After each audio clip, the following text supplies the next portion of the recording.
Some families are built on love and loyalty. Others are built on business and ambition. And then there are families like the Montgomerys, where the two have been so intertwined for generations that no one can tell where one ends and the other begins. For 32 years, Daniel Montgomery believed he belonged to the first kind, but on a cold November morning in Manhattan, he would discover he'd been living in the third. This is a story about betrayal, resilience, and the sweet taste of justice, served ice-cold in a mahogany boardroom. This is the story of how one man lost everything and gained it all back before lunch. Before we dive into Daniel's incredible journey, we'd love to know where you're watching from. Drop your city or country in the comments below. Are you Team Daniel already? Or do you think family should always come first no matter what? Let us know. And if you love stories about underdogs, unexpected plot twists, and justice being served, make sure to hit that subscribe button and ring the notification bell. We bring you new, jaw-dropping stories every week.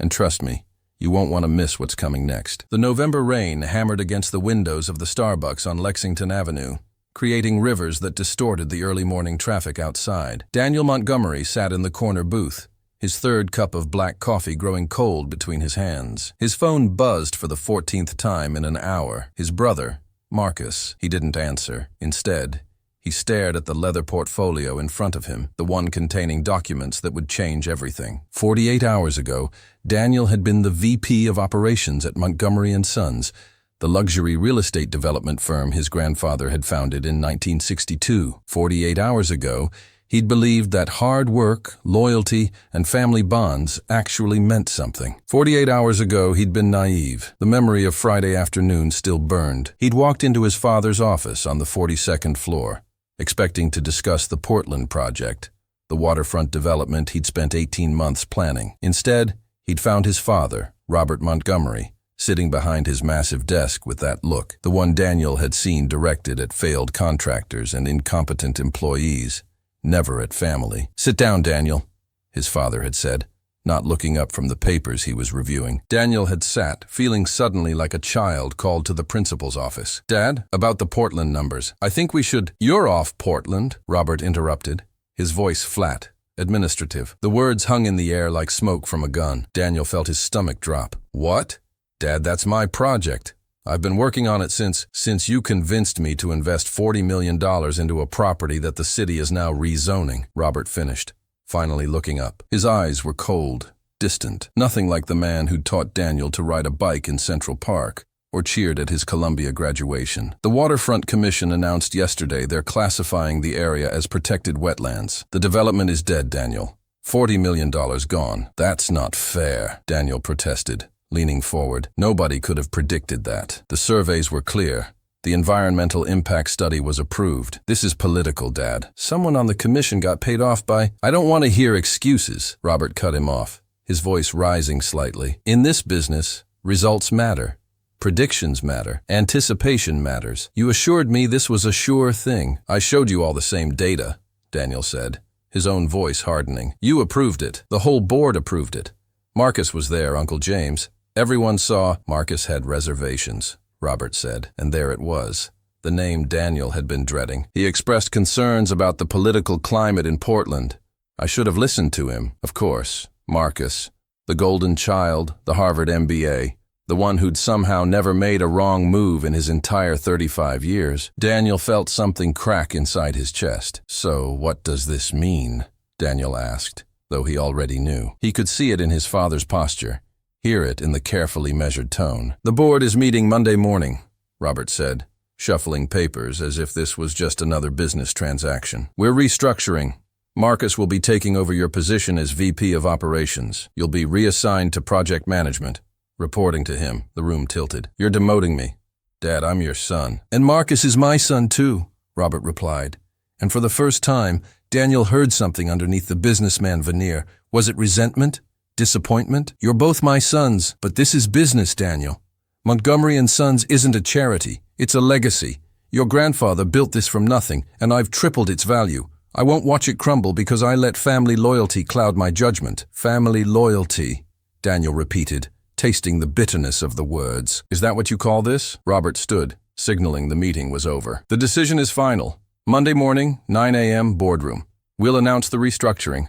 I expect you to be professional about this." Daniel had left the office in a daze, barely remembering the elevator ride down or the walk through the lobby. He'd gone home to his apartment in Murray Hill, the one he could barely afford on his VP salary despite working 70-hour weeks. He'd sat in the dark, staring at the Manhattan skyline, feeling something fundamental shift inside him. That's when he'd called Sarah Chen. Sarah had been his roommate at Columbia, the brilliant finance major who'd gone on to become a partner at Morrison & Gray Private Equity by 30. They'd stayed friends, meeting for drinks quarterly, comparing war stories from the corporate trenches. She'd always said if he ever wanted out of the family circus, as she called it, to give her a ring. "I need to know something," Daniel had said, when she answered, not bothering with pleasantries. "Hypothetically, if someone wanted to acquire a controlling interest in a family-held corporation, how would they do it?" There was a pause, then Sarah's sharp laugh. "Daniel Montgomery, are you finally ready to play hardball?" They'd talked for 3 hours.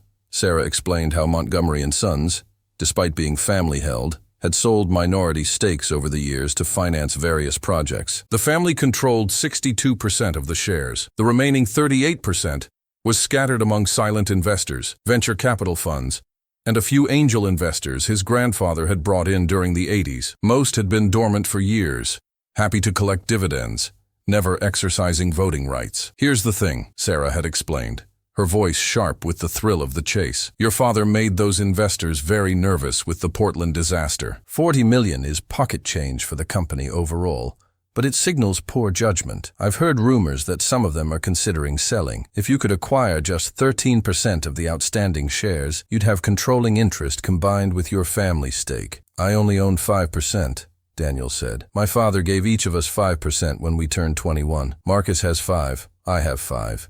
He and Uncle James control the rest." "But if you bought 13% from outside investors," Sarah continued, "you'd have 18% total. And here's where it gets interesting. Your Uncle James only owns 7%. He gave most of his shares to your father years ago. So really, your father controls 55%. You and Marcus each have 5. If you got 18% total, your father would need both you and Marcus to vote with him to maintain control. You'd effectively have veto power over any major decision." Daniel's mind had raced. How much would 13% cost? For a company valued at $800 million? Probably 65. Maybe 70 million. "But Daniel," Sarah's voice had turned serious, "do you have that kind of capital?" He didn't. His entire net worth was maybe 4 million, mostly tied up in his apartment and retirement accounts. But Sarah had a plan. Morrison & Gray would front the money, with Daniel's shares as collateral, contingent on certain conditions being met. It was risky, aggressive, and possibly career suicide if it failed. "Give me the weekend," Sarah had said. "I'll make some calls." That had been Friday night. By Saturday afternoon, Sarah had worked a miracle. 3 of the silent investors were willing to sell, desperate to cut losses after the Portland news went public. By Sunday evening, the papers were drawn up. At 8:47 a.m. Monday morning, 43 minutes before the family business meeting, Daniel had signed the documents at Morrison & Gray's offices, watching Sarah coordinate wire transfers while attorneys verified every signature. "You now own 18% of Montgomery & Sons," Sarah had said, shaking his hand. "Congratulations. You just became the most powerful minority shareholder in the company. Your father can't make any major moves without your approval." Now, sitting in that Starbucks, watching the rain and checking his watch, Daniel felt surreal calm. The meeting was in 20 minutes. He gathered his portfolio, left a $20 bill on the table, and walked out into the November storm. The Montgomery & Sons building was a gleaming tower of steel and glass in Midtown, a monument to his grandfather's immigrant dream and his father's ruthless ambition. Daniel had walked through these doors thousands of times, but today felt different. Today, he wasn't walking in as the disappointing son. He was walking in as a shareholder, a player, someone who just changed the entire game. Security waved him through, old Jimmy offering his usual cheerful, "Morning, Mr. Montgomery." Daniel took the elevator to 42, his heart pounding, but his hands steady. The boardroom was at the end of the hall, the heavy oak doors already closed. He could hear voices inside, muffled, but animated. He pushed open the doors. The boardroom was exactly as he remembered. Long mahogany table, floor-to-ceiling windows overlooking Manhattan, portraits of his grandfather and great-grandfather on the walls. Seated around the table were the family and key executives, his father at the head, Marcus to his right, Uncle James beside him, and then the CFO, COO, and 3 other VPs. Every head turned toward Daniel. His father's expression shifted from surprise to annoyance. "Daniel," Robert said, voice clipped. "You're late." "We've already started." "Sorry," Daniel said. Not sorry at all. He moved toward his usual seat, halfway down the table. "Actually," Marcus interjected, and Daniel caught the smirk in his brother's voice. "That seat's taken now. That's the VP of Operations chair." He gestured to a chair at the far end, near the door. "Project managers sit down there." The humiliation was intentional, public, designed to put him in his place. Daniel felt every eye in the room on him, waiting to see if he'd slink away like a scolded dog. Something flared in his chest, hot and righteous. "Actually, Marcus," Daniel said calmly, setting his portfolio on the table, "I think there's been a misunderstanding about seating arrangements." Robert's eyes narrowed. "Daniel, this isn't the time for—" "I'll sit wherever I damn well please," Daniel interrupted, his voice carrying a steel that made several people sit up straighter. "Because as of 8:47 this morning, I own 18% of this company." The silence was absolute. Daniel watched the words register, saw confusion, disbelief, then creeping understanding spread across faces. Marcus's smirk vanished. Uncle James leaned forward, squinting as if he'd misheard. Robert's face went through several colors before settling on a dangerous red. "What did you just say?" Robert asked, his voice dangerously quiet. Daniel opened his portfolio, removing the certified documents. "I said I own 18% of Montgomery & Sons. I acquired 13% of outstanding shares from external investors over the weekend. Combined with my original 5% stake, that makes me the largest minority shareholder." He slid the documents across the table toward his father. "It's all legal, verified, and filed with the SEC as of 90 minutes ago." Robert snatched the papers, his hands shaking slightly as he scanned them. Marcus leaned over to read them too, his face going pale. Uncle James started to laugh, then stopped when Robert shot him a murderous look. Robert struggled for words. "This is a hostile takeover of your own family's company." "No," Daniel corrected, his voice calm, reasonable. "It's a strategic acquisition of available shares on the open market. Completely legal and necessary, apparently, since my own family decided to throw me under the bus for a failure we all shared." "You can't do this," Marcus sputtered, finding his voice. "Dad, he can't do this." "He already did," Uncle James said, and there was something almost admiring in his tone. "Smart play, Danny. Very smart." "Shut up, James," Robert snapped. He looked back at Daniel, and for the first time in Daniel's life, he saw something he never thought he'd see in his father's eyes. Uncertainty. "What do you want?" This was it. The moment Daniel had played out in his mind 1,000 times during the sleepless weekend. He could demand his position back. He could force Marcus out. He could make them all pay for the humiliation, the disrespect, the years of being treated as less than. But as he stood there, looking at his father's face, at Marcus's barely concealed panic, at the executives pretending not to exist, Daniel realized something profound. He didn't want any of it. Not the position, not the revenge, not the hollow victory of staying in a place where he'd always be fighting for scraps of respect. "I want out," Daniel said simply. The words tasted like freedom. "I want you to buy out my shares at market value, all 18%. I'll sign a non-compete for 5 years. I walk away clean, and you never have to see me at another family dinner." Robert's eyes widened. "You're leaving?" "I'm done, Dad," Daniel said, and he felt something release in his chest, a tension he'd been carrying for years. "I spent my whole life trying to prove I belonged here, trying to earn your respect, trying to be good enough. But I realize now that's a game I was never going to win. Not because I'm not capable, but because you've already decided Marcus is the heir, and nothing I do will ever change that." "Daniel, that's not—" Robert started, but Daniel held up a hand. "Yes, it is. And you know what? That's okay. This company was your dream, Dad. It was Grandpa's dream. It was never mine. I only stayed because I thought family meant something here. But you taught me on Friday that this is just business. So let's do business. Buy me out and we both get what we want. You get full control back. Marcus gets his kingdom, and I get to finally live my own life." Marcus found his voice, sharp with defensiveness. "This is ridiculous. You're having a tantrum because you screwed up Portland and faced consequences. That's not how adults—" "Marcus," Daniel turned to his brother, and his voice was colder than the November rain outside. "The Portland project failed because the environmental lobby paid off 3 members of the zoning commission. I have proof. Emails I've been collecting for months. I kept quiet about it because I was trying to protect the company's reputation. But don't you dare sit there and pretend this was about my incompetence. You knew about those bribes. You could have warned me, could have helped me navigate the politics, but you didn't. Because you saw an opportunity to take me down. Marcus's face confirmed everything. The guilty flicker in his eyes, the way he looked away, the tightening of his jaw. Uncle James whistled low. Even Robert looked shaken. You have proof of bribery? The CFO, Gerald, spoke up for the first time. Daniel, if that's true, we could sue the city. Recover. I'll give you everything I have, Daniel said. Consider it a parting gift. But I want an answer today, Dad. Do we have a deal? Robert Montgomery looked older suddenly, the weight of the moment pressing down on him. He glanced at Marcus, at the documents on the table, at the portrait of his father on the wall. When he spoke, his voice was tired. $70 million for your 18%. Plus a $5 million settlement for the damages to your reputation. We'll frame it as you pursuing other opportunities. You sign the non-compete, you give us the Portland evidence, and you walk away clean. $75 million. More money than Daniel had ever imagined having.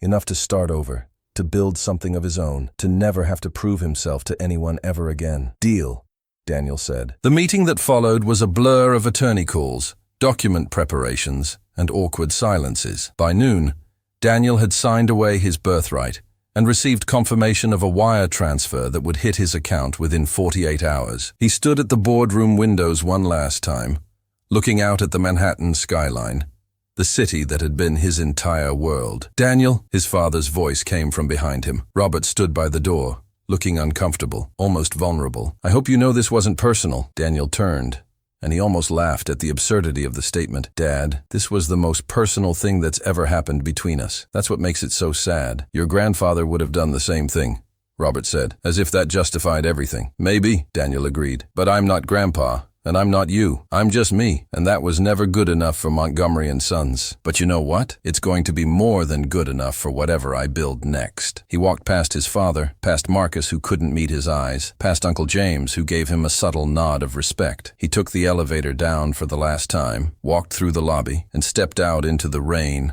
that had finally stopped. The sun was breaking through the clouds, casting long shadows across the wet pavement. Daniel pulled out his phone and called Sarah. How'd it go? She asked immediately. I'm out, he said. $75 million and my freedom. Sarah's laugh was triumphant. Daniel Montgomery, you beautiful, brilliant man. What are you going to do now? Daniel looked up at the building, at the Montgomery name in steel letters above the entrance, and smiled. I'm going to go build something that's actually mine, something that doesn't come with the weight of dead men's expectations and family disappointment. I'm going to figure out who Daniel Montgomery is when he's not trying to be his father's son. Good, Sarah said warmly. You've got the capital, you've got the experience, and you've got the best private equity partner in Manhattan willing to back whatever crazy idea you come up with next. So take a week, take a month, grieve what you lost, celebrate what you won, and then let's change the world. Daniel hung up and started walking, no destination in mind, just movement. His phone buzzed with a text from Uncle James. Your grandfather would have been proud of you today, not for staying, but for knowing when to leave. That takes guts. Lunch next week? Maybe Uncle James had understood all along. Maybe there had been others in the family who'd felt trapped by the weight of the Montgomery name, suffocated by expectations and legacy. But Daniel didn't have to be trapped anymore. He walked for hours, through Midtown and into Central Park, watching joggers and tourists and street musicians, all of them living their own stories, pursuing their own dreams. He sat on a bench near Bethesda Fountain and watched children play, their laughter echoing across the water. His phone buzzed again. This time, it was Marcus. You could have destroyed us today. Why didn't you? Daniel thought about not answering, but something made him type back. Because despite everything, you're still my brother. And because winning isn't about destroying other people, it's about building something better. The response came quickly. I'm sorry. For what it's worth, I'm sorry. It was worth something, Daniel realized. Maybe not forgiveness, not yet, but acknowledgement. That was a start. As the sun set over Manhattan, painting the buildings in gold and amber, Daniel Montgomery stood up from the bench and headed home. Not to the Murray Hill apartment that had been chosen because it was close to the office. That would be gone soon too. He'd find somewhere new.